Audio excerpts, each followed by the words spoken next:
Bonjour à tous, Magali Michaud, je suis sophrologue et aujourd'hui j'aimerais vous proposer des outils pour aider vos enfants à accueillir leurs émotions.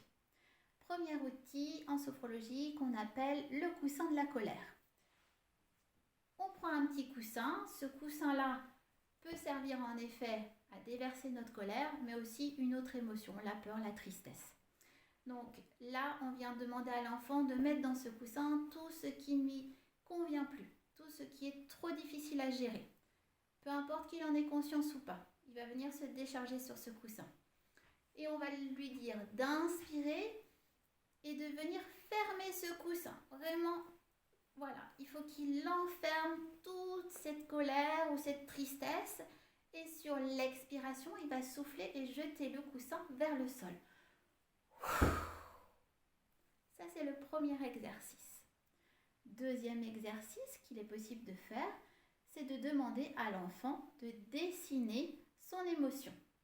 Pour cela, feuille et crayon, on laisse un petit temps à l'enfant pour venir exprimer cette émotion sur cette feuille. Là encore, pour les plus petits, si c'est un simple trait ou du gribouillage, c'est très bien. C'est ce qu'il exprime lui.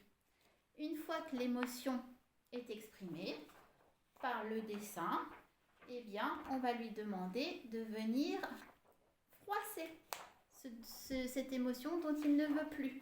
Donc, il va venir froisser sa feuille et puis ensuite s'en débarrasser en la jetant. Alors là, pareil, on va s'aider du souffle, toujours très important, et puis on peut le faire sous forme de jeu. On peut imaginer mettre un petit panier et il faut jeter cette émotion dans ce petit panier, dans cette poubelle, ou bien on imagine le jeter ce papier le plus loin possible pour ne plus le voir. L'important, c'est le souffle et la conscience qu'on met en jetant ce papier, c'est vraiment pour se débarrasser de cette émotion. On inspire et on souffle. Et notre colère ou notre tristesse disparaît en même temps. Troisième exercice pour les plus grands, cette fois-ci, il s'agit simplement de venir se concentrer sur notre corps pour savoir où se situe l'émotion. Est-ce qu'elle se situe au niveau du ventre, au niveau de la poitrine, au niveau de la tête, au niveau des bras? Voilà, où est-ce qu'elle se caractérise et comment elle se caractérise? Est-ce que c'est des picotements? Est-ce que c'est un resserrement? Voilà, on va lui demander de venir vraiment se concentrer sur le corps et d'exprimer, s'il le souhaite, cette émotion, la manière dont elle se caractérise. Et puis, toujours avec le souffle, qui est un super pouvoir, je le rappelle, eh bien, on va venir dissiper tranquillement cette émotion. Donc là, tout simplement, on inspire et sur l'expiration, on souffle. Et à chaque fois qu'on souffle, on imagine cette émotion qui se dissipe. Donc on va le faire plusieurs fois. On inspire par le nez, on gonfle le ventre et sur l'expiration, on souffle, on rentre le ventre et on imagine cette émotion qui se dissipe grâce à notre souffle.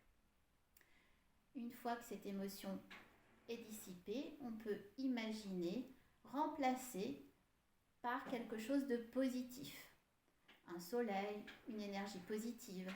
Donc là, encore une fois, cette fois-ci, on inspire et sur l'expiration, on vient installer dans le corps une énergie positive.